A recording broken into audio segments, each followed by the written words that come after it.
Ahora vamos a llevar a cabo el teorema de Kirchhoff. Acá tenemos un circuito ejemplar con sus respectivas resistencias y nos pide calcular, como en el teorema de superposición, la corriente 1, la corriente 2 y la corriente 3, presentes acá, acá y acá. ¿Bien? Para llevar a cabo el teorema de Kirchhoff tenemos que tener en cuenta dos cosas. La primera, hay que saber las leyes de Kirchhoff.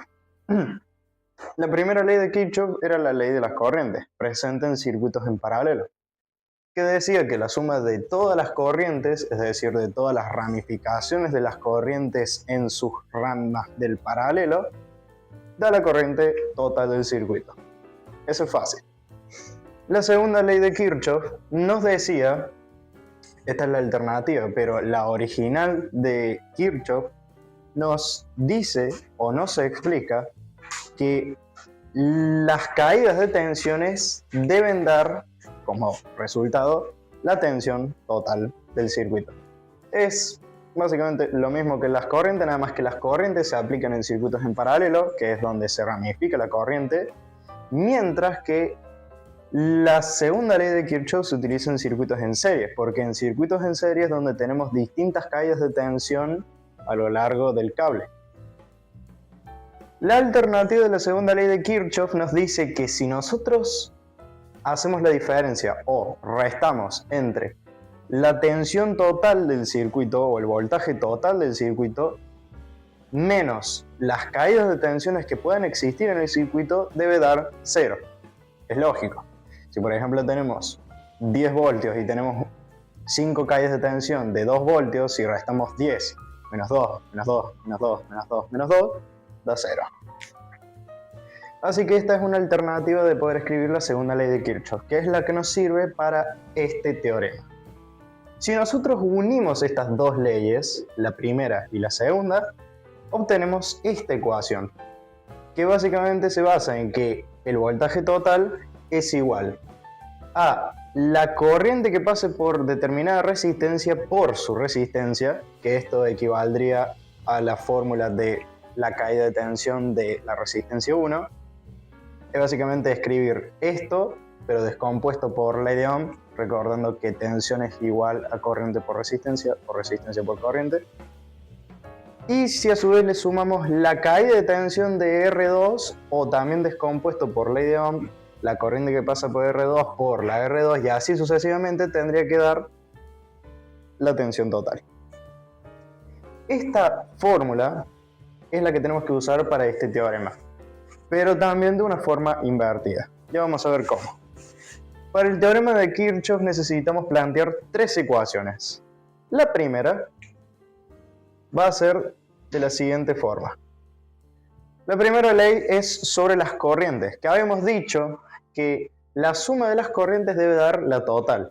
En este caso, como no hay total, pero podemos asumir que hay una suma de corrientes entre la 1 y la 2 que se juntan en este punto y dan como resultado la I3. Así que podemos asumir que I3, lo vamos a escribir con color, que la I3 es igual a la suma entre la corriente 1 y la corriente 2. La segunda ecuación equivale a la primera malla. ¿Qué es una malla? Una malla es básicamente un circuito cerrado, es decir, un pedazo del circuito o un circuito como tal que tiene un principio y un fin, en donde circula una determinada corriente. En este caso tenemos una malla, porque vemos que acá tenemos un principio en donde circula una corriente y tiene un final, y una segunda malla en donde tenemos un principio y un final. Así que estas las podemos declarar como malla 1 o M1 y malla 2 o M2. Es decir, de acá para allá, todo este rectángulo es la malla 1, porque es un circuito cerrado. Es decir, no tiene cortocircuitos ni fugas de corriente, no, está cerrado, tiene un principio y un final. Y a su vez también tenemos la malla 2, que cumple con los mismos requisitos que la malla 1. Este cuadrado, o bueno, casi cuadrado, tiene un principio y un final. Por lo tanto, es un circuito cerrado. Por lo tanto, es considerado una malla. Así que tenemos la malla 1 y la malla 2. Primero vamos a declarar la ecuación de la malla 1. ¿Cómo se hace esto? Primero, antes que nada, tenemos que hacer el recorrido que haría la corriente 1. Como va en este sentido, nosotros vamos interpretando que esta caída de tensión más esta caída de tensión más la caída de tensión que existe en este paralelo más la caída de tensión que existe en esta resistencia, teniendo en cuenta que la malla ocupa todo este rectángulo y por acá no tenemos nada. Si sumamos todas esas caídas de tensiones, nos tendría que dar esa tensión, la tensión total. Pero, ¿cómo hacemos para avanzar si no tenemos ni la resistencia de este paralelo, ni se nos complica todo? ¿Por qué? Primero, antes de operar a estas fórmulas, la segunda y la tercera, que son las que nos faltan, tenemos que llegar al modelo base mencionado anteriormente, en donde tenemos una resistencia para cada rama, para la rama 1, la rama 2 y la rama 3. ¿Para qué? Para facilitarnos completamente todo el proceso. Así que, ¿qué es lo que hacemos? Vamos a llevar este circuito a su circuito o modelo base. Tenemos la rama de la corriente 1, vamos a denominar RP1, es igual a la serie de la R1 más la R2, R1 más R2, más el paralelo que existe entre R3 y R4, es decir, la inversa de R3 más la inversa de R4. Ahí. Esto da como resultado la primera rama o la rama en donde pasa la corriente 1. Que esto da igual a 5,98 K ohms. Ahí. Ya tenemos esta resistencia. Ahora vamos con la resistencia 2. La resistencia 2 es igual a la serie entre la R6 y la R7. La RP2, no me gusta porque parece una Z, RP2 es igual a 9,4 K ohm. Estoy diciendo esto más esto. Y la RP3 simplemente es la R5, que nos queda en 5,1 K. Cuando es simplemente una resistencia en la rama, como podemos ver acá en el caso de la rama 3, ponemos el valor de la resistencia. Así que teniendo en cuenta este valor y este valor, armamos nuestro modelo base, que nos quedaría de la siguiente forma. Ponemos la fuente, ponemos la primera resistencia, la segunda resistencia, la segunda fuente, la tercera resistencia, y todo esto va al negativo. Bien, esta tiene 10 voltios, esta tiene 15 voltios. Esta dijimos que es la rama de la corriente 1, que vale 5,98 K. Esta es la rama 2, en donde pasa la corriente 2, que vale 9,4 K. Y esta es simplemente la resistencia 5, que vale 5,1 K. Y vamos a analizar cuáles son las corrientes. Ahí va. ¿Cuáles son las corrientes? A ver, esta es la corriente 1. Por acá pasa la corriente 3 y por acá pasa la corriente 2. Bien, ese es nuestro modelo base. Nuestro circuito que nos va a ayudar a hacer las dos últimas fórmulas que nos faltan. Ahora podemos plantear mejor nuestra ecuación con las leyes de Kirchhoff. Dijimos que tenemos que averiguar las caídas de tensión en nuestra primera malla, la malla 1. es decir, la caída de tensión que pasa por la rama 1 y por la rama 3. Así que tenemos que averiguar la caída de tensión que pasa por esta resistencia y la caída de tensión que pasa por esta resistencia. Traducido, vendría siendo que la tensión total de la primera malla, teniendo en cuenta que la primera malla son nuestros 15 voltios, vamos a escribirlo con negro, 15 voltios menos la primera caída de tensión que sufrimos en la malla, que es la de la rama número 1, que descompuesto por ley de Ohm es la corriente que pasa por la R1, que vamos a denominarla I1, porque vendría siendo la I1, la que pasa por acá, por la resistencia del paralelo 1. La resistencia de toda esta rama, que vendría siendo esta, 5.98. Podríamos directamente reemplazar el valor, o sea, es la corriente que pasa por acá por la resistencia de la rama número 1, que sería 5.98. Las unidades no son relevantes en la ecuación por el momento. Y también sufrimos una segunda caída de tensión en la rama número 3, en donde tenemos la presencia de la corriente 3, que vendría siendo I3, por la resistencia que pasa por esa rama, que es la resistencia de la rama 3, que es de 5.1K. Todo esto tendría que ser equivalente a 0, como habíamos definido acá. Que si hacemos la diferencia entre la tensión total del circuito, en este caso de la malla, menos las caídas de tensiones que sufra este circuito, en este caso la malla, da igual a 0. ¿Bien? Y nos falta el planteamiento de la tercera ecuación. De hecho, acá vamos a ir poniendo que la segunda ecuación se refiere a la malla 1. La tercera ecuación es teniendo en cuenta la malla 2, es decir, esta malla. Es decir, partiendo de acá, acá y cierra acá.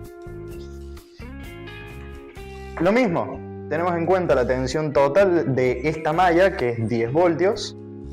Ponemos directamente 10, no hace falta la unidad por el momento.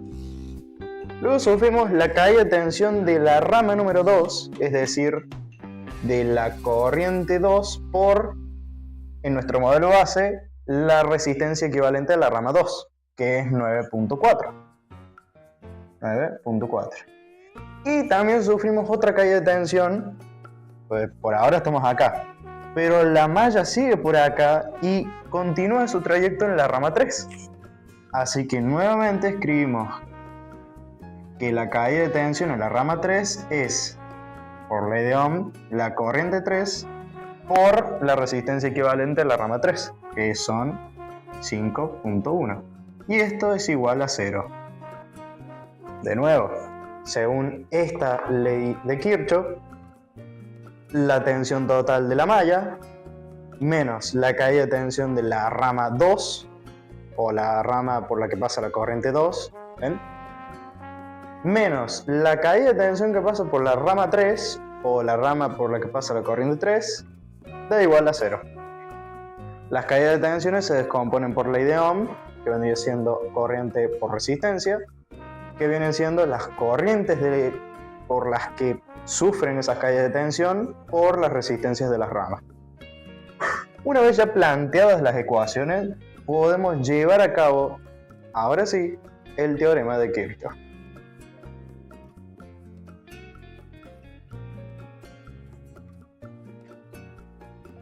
Una vez planteadas las tres ecuaciones de nuestro teorema de Kirchhoff, que acá están traspasadas,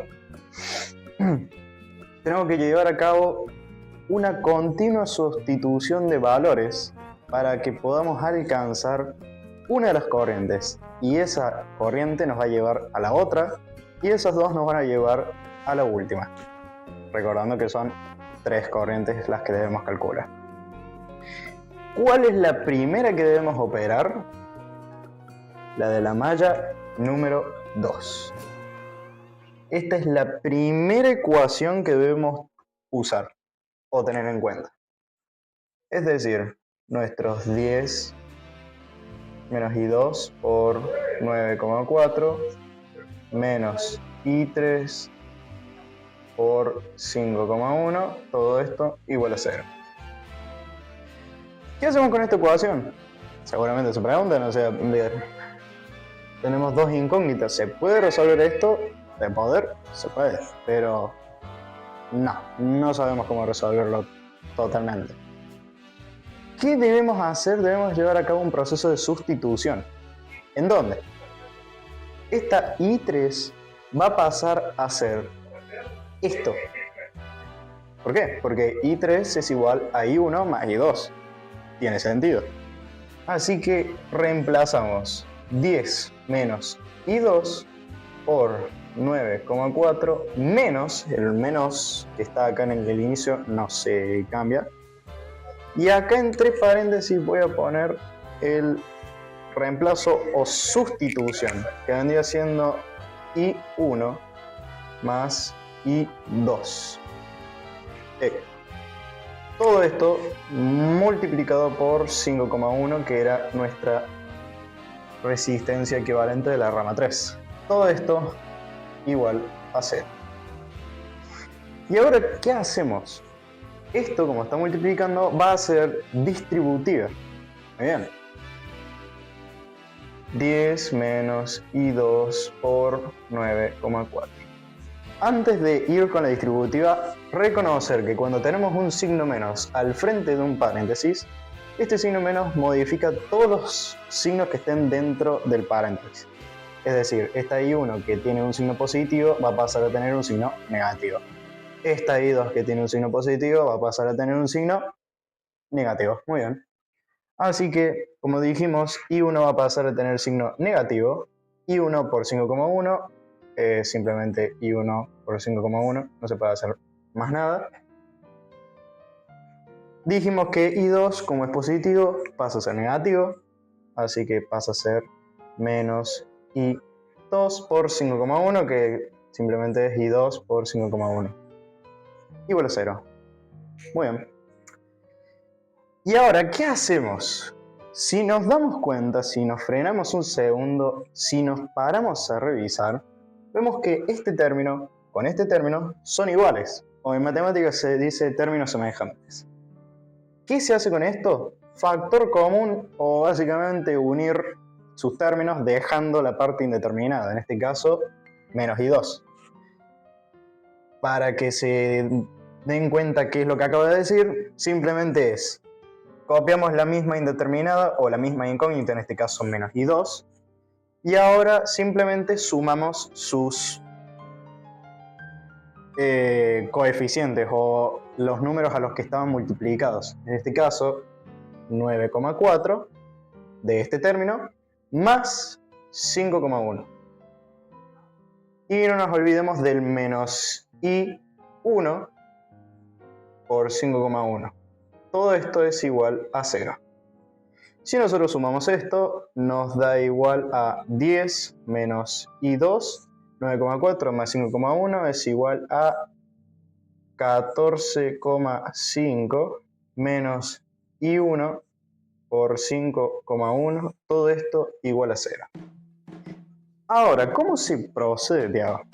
Simple. No podemos hacer más nada, ¿no?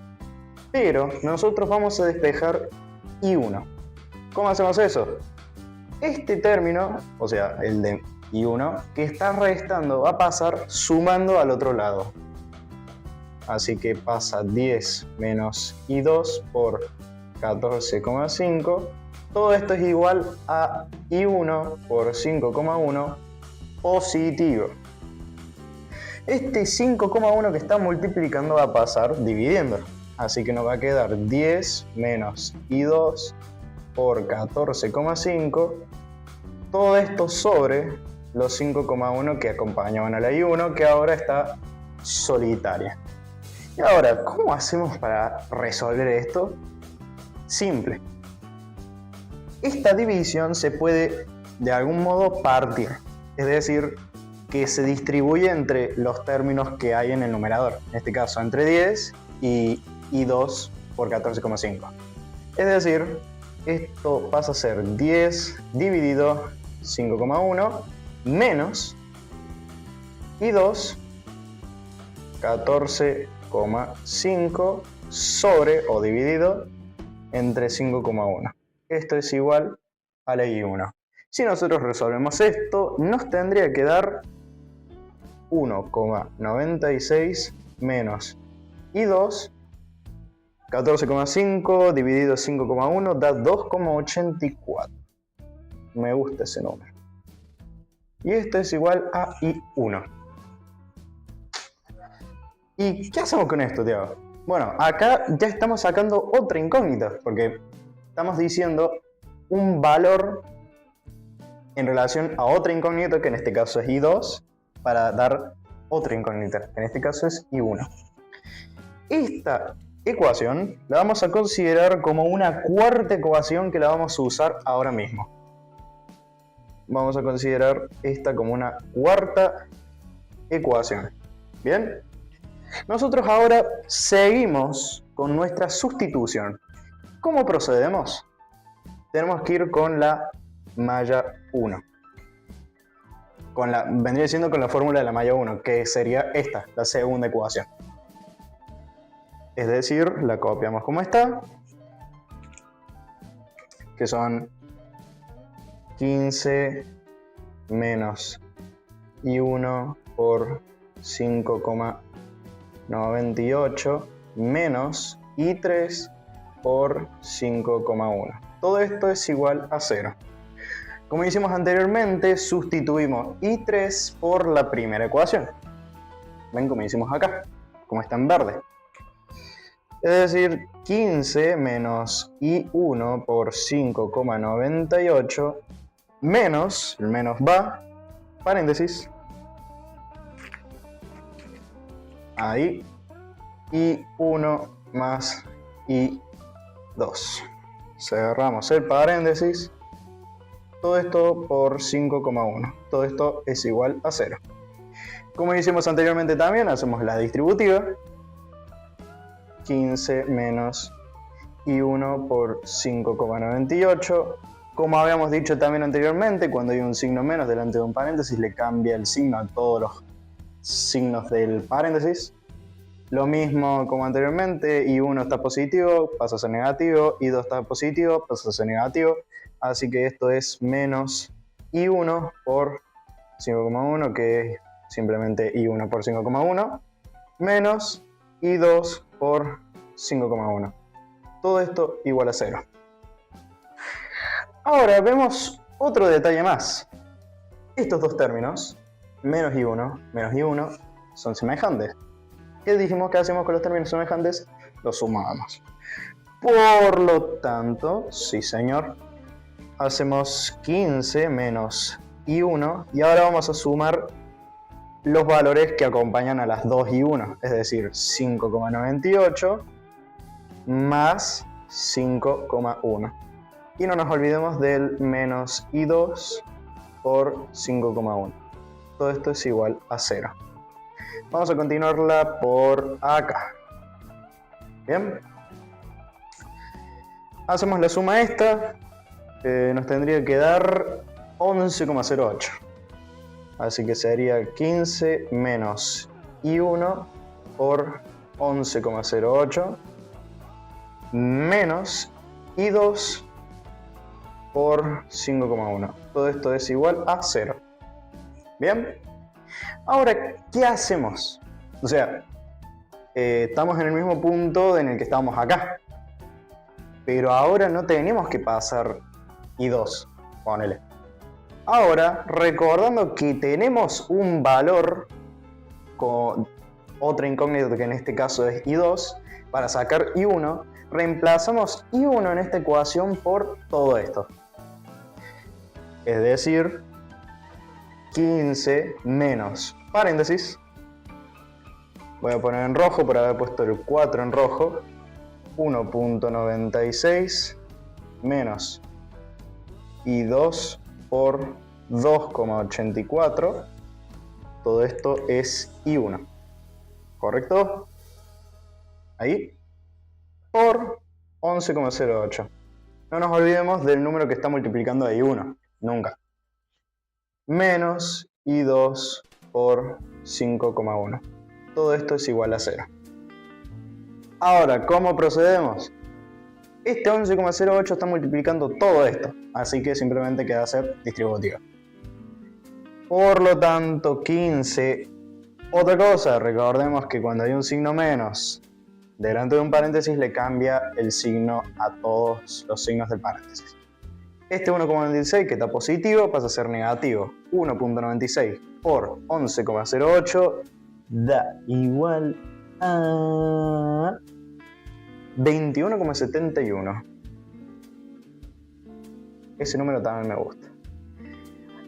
Menos I2 por 2,84, como dijimos, menos pasa a ser más. Así que pasa a ser más I2, 2,84 por 11,08 da igual a 31,46. ¿Correcto? Sí, señor. Menos I2 por 5,1 igual a 0. Bien. Ahora, ¿qué pasa? Tenemos estos dos términos y estos dos términos. Si nosotros vemos estos dos términos son semejantes porque no tienen ninguna incógnita, son simplemente números. Y estos dos tienen la misma incógnita, y 2. Por lo tanto, hacemos 15 menos 21,71, eso va a dar negativo porque es más grande el negativo, da menos 6,71. ¿Sí? Sí. Bien, buenísimo. Ahora comparamos. ¿Cuál tiene el número más grande? I2, 31,46 positivo o I2 por 5,1 negativo. El más grande es el I2 positivo porque tiene 31,46. Con respecto a 5,1 es más grande. Por lo tanto, gana el positivo. Hacemos I2 y hacemos la resta entre ambos valores. Es decir, 31,46 menos 5,1. Todo esto igual a 0. ¿Correcto? Ahora hacemos menos 6,71, esto lo bajamos simplemente, más I2, y hacemos esta resta que nos tendría que dar 26,36. Todo esto es igual a 0. Y ahora, ¿qué hacemos, Tiago? O sea, ya está, o sea, ¿qué más querés hacer? Bueno, nosotros como podemos ver ya nos deshicimos de todas las incógnitas y nos queda solamente I2. Por lo tanto, ¿qué tenemos que despejar? I2. Esta I2 por 26,36 que está positivo, ¿cómo va a pasar? Negativo. ¿Dónde lo hago? Lo voy a hacer ahí. ¿Qué quilombo que es? A ver, hacemos menos 6,71. Este menos 6,71. Bien. Más I2 por 26,36. Más pasa a ser menos del otro lado. Así que esto es igual a menos I2 por 26,36.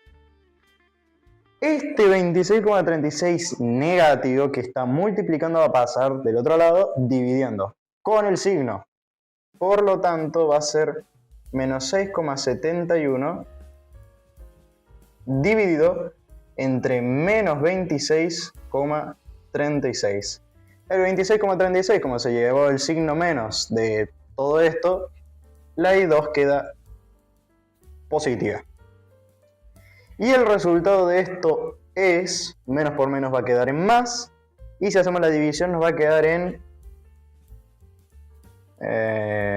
lo voy a poner acá, I2 es igual a 0,25,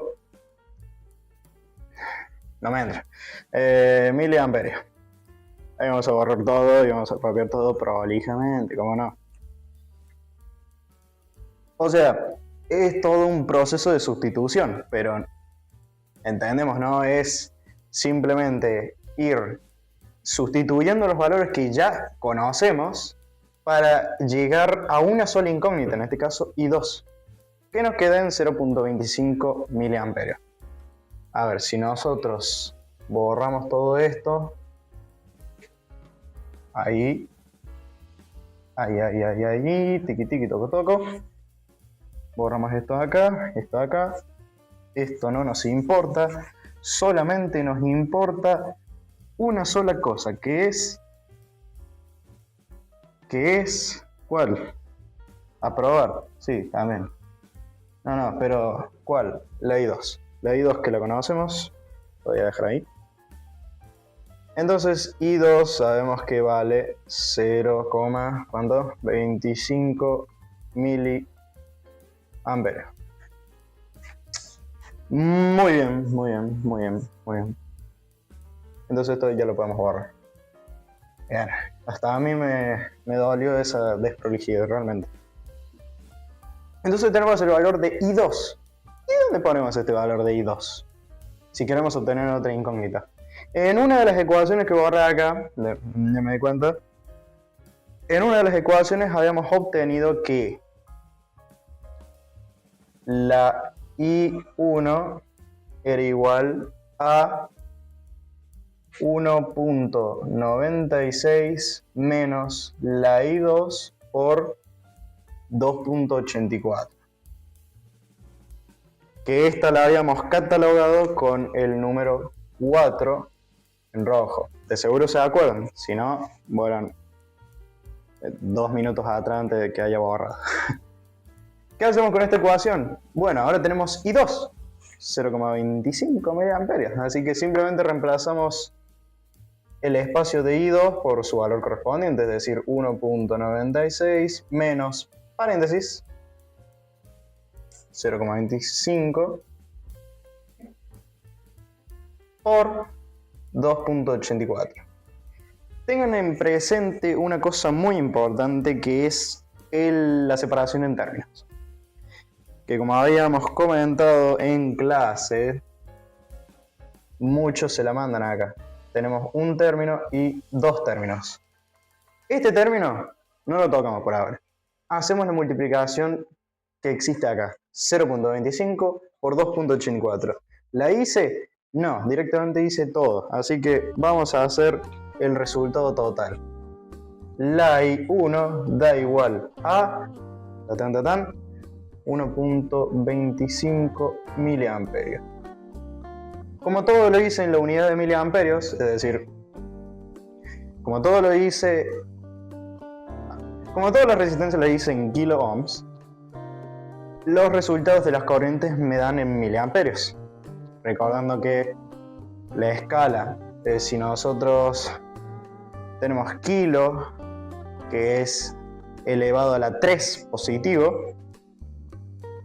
y tenemos voltaje, que considerémoslo como elevado a la 1, es decir, como el centro, la unidad base. Si nosotros hacemos operaciones con estas dos unidades, los valores de corriente me van a dar en menos 3, es decir, miliamperios, que queda muchísimo más cómodo a la hora de no tener que hacer ningún pasaje y directamente ya me quedan valores fijos. Por lo tanto, si yo trabajo todas las ecuaciones que estuvimos haciendo desde un principio y me queda en miliamperios, ya este valor directamente lo traslado a la cuarta ecuación y el valor me queda también en miliamperios. ¿Y de qué me ayuda esto? De que ahora nos queda una última ecuación. ¿Cuál, Tiago? ¿Cuál? La primera ecuación. ¿Qué decía la primera ecuación? Bueno, la tenemos acá arriba, que la I3, que es, dicho sea paso, la que nos falta, la corriente que nos falta, es igual a la suma entre la I1 más la I2. Ya se pueden hacer una idea. La I3 va a ser igual a la I1, que la acabamos de sacar, que son 1.25 miliamperios, más la I2, que la sacamos anteriormente tras todo el despeje, que son 0.25 miliamperios. ¿Cuánto nos queda la corriente 3? Nos queda en 1.5 miliamperios. Y de esta forma, chicos, de esta forma obtuvimos no una, no dos, sino las 3 corrientes solicitadas por el problema desde un inicio. La I1, la I2 y la I3. De esta forma nosotros podemos utilizar el teorema de Kirchhoff. Lo único complicado de este teorema, complicado entre comillas, porque uno cuando ya practica ya lo hace mecánico, pero lo complicado es armar estas ecuaciones.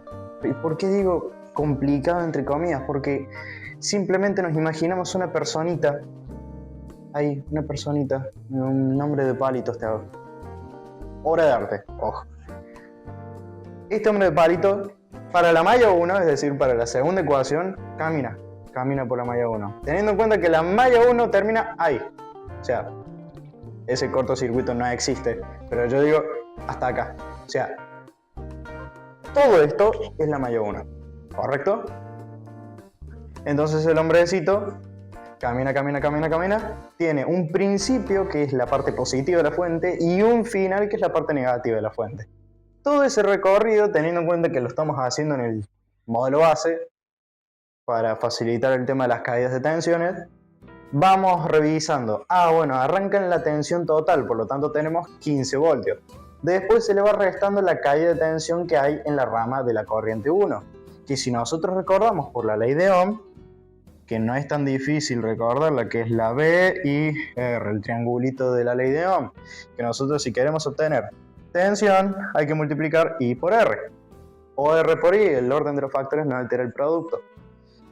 Así que tenemos 15 voltios menos la caída de tensión de la resistencia que pasa la corriente 1 es, por ley de Ohm, la corriente 1 por la resistencia que existe ahí, que es esa, 5.98K. Y la malla continúa en la rama del centro, que es la rama 3, en donde pasa la corriente 3 por la resistencia de la rama 3, que vendría siendo la caída de tensión de la rama 3, I por R. Y lo mismo hacemos con la malla 2, que la malla 2 es esto, este cuadrado, casi cuadrado. La personita arranca caminando de la parte positiva, tiene 10 voltios, listo. 10 voltios es la tensión total, menos la caída de tensión que existe en esta rama, que es, por ley de Ohm nuevamente, la corriente 2 por la resistencia que existe ahí, que es la de 9.4, que es la resistencia equivalente de hacer este serie. Y la malla continúa acá en la rama central, en donde tenemos la caída de tensión de la rama 3, que es, por ley de Ohm nuevamente, la corriente 3 por la resistencia de la rama 3, que es lo mismo que la resistencia 5, 5.1K. Es decir, no es complicado. Chicos, practiquen. Cualquier cosa, me consultan. Muchísimas gracias.